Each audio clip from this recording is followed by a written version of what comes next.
Hello, हाँ जी रोहन भाई। चलो ठीक है, आपका सवाल मैंने सुना। मैंने सोचा चलो अभी रिप्लाई कर देता हूँ थोड़ा सा। कल मैं आपको बोर्ड पे समझा दूँगा। अभी मैं थोड़ा वर्बली बता देता हूँ आपको। तो आपका सवाल है कि मुझे यार रोहित भाई आप एक 15 साल के लिए बताओ, है ना, और 15 साल के क्या बेनिफिट्स रहेंगे। ठीक है, बाकी आपका हेल्थ इंश्योरेंस का सवाल है वो मैंने आपको वॉइस कर दिया है, अपना वॉइस एक ऑडियो बना के भेजा है छोटा सा, तो उसमें क्लियर हो गया होगा थोड़ा। और रही बात आपके LIC के लिए, जो आपने सवाल छोड़ा कि 15 साल के लिए आप मुझे बताओ। देखो 15 साल के लिए में और ज़्यादा हमारे एक्स्ट्रा जो बेनिफिट है वो बढ़ जाएंगे, लेकिन उसमें क्या है ना, एक चीज़ हो रही है कि वैसे आप अपने बजट को घटा बढ़ा सकते हो किसी भी पॉलिसी में, किसी भी प्लान्स में। मैं एक रफली एक आइडिया दे रहा हूँ, फिर से मैं 1 करोड़ की बात कर रहा हूँ आपको। लेकिन इसमें क्या है ना, 1 करोड़ की अगर मैं इस प्लान्स में जाता हूँ 15 साल वाले में, तो उसमें क्या होएगा, थोड़ी EMI हमारी बढ़ जाएगी। जो वो 55,000 कुछ मैं आपको बता रहा था, है ना, इसमें मेरी जो EMI है लगभग 68,000 रुपये मंथली के आसपास रहेगी। हाफरली में 4 लाख है, सालाना का 8 लाख रुपये लगभग बैठता है। हमें 15 साल पेइंग करना रहेगा इसमें। लेकिन इसके साथ साथ सबसे ज़्यादा जो हमें बेनिफिट रहेंगे वो बेनिफिट ये रहेंगे कि इसमें मेरा स्टार्टिंग डे से नेचुरल जो कवरेज रहेगा इंश्योरेंस का, वो 1 करोड़ से हर साल इंक्रीज होएगा। आज मेरा अगर 1 करोड़ है तो वो अगले साल 1 करोड़ 11 लाख ऐसे ऐसे करके थोड़ा उसके मुताबिक यहाँ हाई कर दी है चीज़ें, मतलब थोड़ा रिटर्न ज़्यादा बढ़ा दिया गया है। लेकिन इसकी लास्ट में देखना आप क्या बेहतरीन, क्या एक कितनी चीज़ें अच्छी खासी रिटर्न करेगा ये भी एक होल लाइफ प्लान है। होल लाइफ का मतलब ये है, अगर मैं आज 25 साल की एज में हूँ, आज मैं प्लान को लेता हूँ, मैंने 15 साल पॉलिसी भरी, मैं 40 साल की एज में हो जाऊँगा। लेकिन इसकी खूबसूरती सबसे अच्छी बात क्या, अगर मैंने 15 साल पॉलिसी कंप्लीट कर ली, 15वें साल से ही ये पॉलिसी मुझे रिटर्न करेगी लाइफ टाइम, जितनी भी मैं लाइफ जीऊँगा। ठीक है, दूसरा मैं आपको बता दूँ, इसका एक्सीडेंटल कवर भी 4 करोड़ से शुरू होता है, लेकिन उसके मुताबिक ज़्यादा इंक्रीज होएगा हर साल। आज 4 करोड़ है, कल 4.5, 5, 5.5, इस तरह से करके इंक्रीज होता रहेगा इंश्योरेंस कवर। EMI हमारी सेम रहनी है, EMI हमारी नहीं बढ़ेगी। और मैं आपको बता देता हूँ, EMI में भी अब LIC से GST हटा दी गई है और एकदम 0 कर दी गई है। आप पुरानी भी किस्त भर रहे होंगे तो आपकी किस्त कम होगी। अब आप नई भी पॉलिसी लोगे तो आपकी किस्त GST हट के, मतलब GST अब 0 कर दी गई है, एकदम नील। तो इसमें ये भी हमारा एक बेनिफिट ही है एक तरीके से। तो मैं 15 साल के लिए बता रहा हूँ आपको, जीवन उमंग प्लान है हमारा एक। इसमें क्या रहेगा, जब मैं 15 साल इसको पे कर दूंगा तो इसकी मेरी, अगर मैं वहीं पे इस पॉलिसी को रफा दफा करता हूँ तो मेरे को वहीं पे लगभग ये 2 करोड़ के आसपास मुझे रिटर्न मिल जाएगा 15वें साल के। लेकिन इसके ज़्यादा जो मज़े हैं पॉलिसी के वो यही है कि आगे इसको बढ़ाया जाए, क्योंकि 15 साल तो मैं जमा कर ही रहा हूँ ऑलरेडी। 15 साल के बाद ही तो असली मज़ा है इस पॉलिसी का।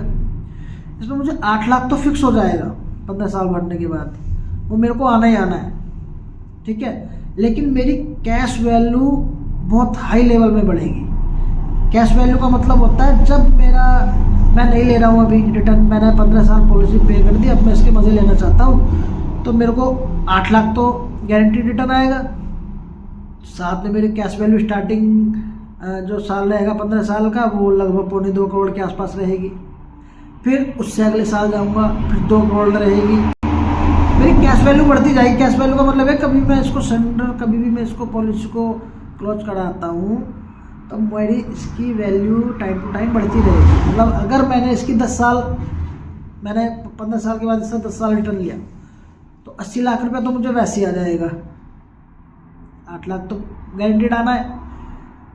बट 10 सालों में मेरी कैश वैल्यू बढ़ के जो 2.25 करोड़ से लेके लगभग 3.25 करोड़ के आसपास बन जाएगी। 3.25 करोड़ वो हो गया, 275 ऐसी 279 के आसपास बैठेगी मेरी कैश वैल्यू, और 80 लाख वो हो गया, तो 3.25 करोड़ वो हो गया और 80 वो हो गया, 3.5 के आसपास हमारी वैल्यू बन जाएगी इस अमाउंट की। दूसरी चीज़, नहीं लेना हमें 10 साल, पे फाइनल नहीं करना हमें इसको। 20 साल अगर मैं लूँ तो 8 दूनी 16, मतलब 80 की वजह फिर अब कितना हो गया हमारे पास जो हर साल गारंटेड आएगा 8 लाख रुपया। 8 दूनी 16 मतलब 1,60,00,000 वो पहुँच गया। लेकिन मेरी फंडिंग वैल्यू, मेरी कैश वैल्यू पता क्या इतनी बन जाएगी, लगभग 5 से 6 करोड़ के आसपास, लगभग 5 करोड़ के आसपास मेरी वैल्यू बनेगी। तो पॉलिसी मेरी अगर 20 साल भी मैं टिका रहा इस पॉलिसी में, तो ये मेरे को कितना हाई रिटर्न करेगी। अब आप सोचो 1,60,00,000 तो वो वैसे ही आ गया मेरे को, मतलब कि मुझे 35 साल का मतलब ये है कि अगर मैं 25 का उस टाइम 60 का होऊंगा तो मेरे पास कितना फंडिंग रहेगी, लगभग 6-6.5 करोड़ के आसपास। मैंने जमा कितना किया, 80, 8 × 40, 1,20,00,000। और दूसरी चीज, स्टार्टिंग डे से आपको 1 करोड़ प्लस का नेचुरल बीमा कवर है स्टार्टिंग डे से, चाहे आपने एक भी EMI पे क्यों ना की हो। अगले मतलब नेक्स्टली कोई भी बात होती है सीधे हमारा LIC की खूबसूरती ही बीमा है यार। बीमा देती है LIC, उसका रिटर्न देती है, उसको क्लेम करके देती है, हर तरीके से सेफ रखती है हमें, टेंशन फ्री रखती है हमें, कोई किसी तरह की दिक्कत नहीं है। गवर्नमेंट संस्था है, सब तरीके से हम पूरे एकदम ओके हैं, सेटिस्फाइड रहता है बंदा, कमिटमेंटेड है हर चीज़ यहाँ पे। जो हमने LIC कर दी तो अमाउंट तो मिलना ही मिलना है, ठीक है नहीं। तो सेफ जोन में भी आती है LIC, सबसे सेफेस्ट इन्वेस्टमेंट माना जाता है। तो अच्छा खासा रिटर्न भी देती है, लोगों को पता नहीं है ये सब चीज़ों के बारे में, है ना। और प्लान्स भी हर कोई, समझो बात को कि प्लान्स हर किसी के बस की बात नहीं है हर किसी को देना, क्योंकि प्लानिंग बेहतर होएगी तभी रिटर्न अच्छा बेहतर आएगा। तो यही है। बाकी यार देखो, बैठ के समझने में थोड़ा और ज़्यादा मज़ा आता है। आओ तुम, आके बैठ के बात करते हैं।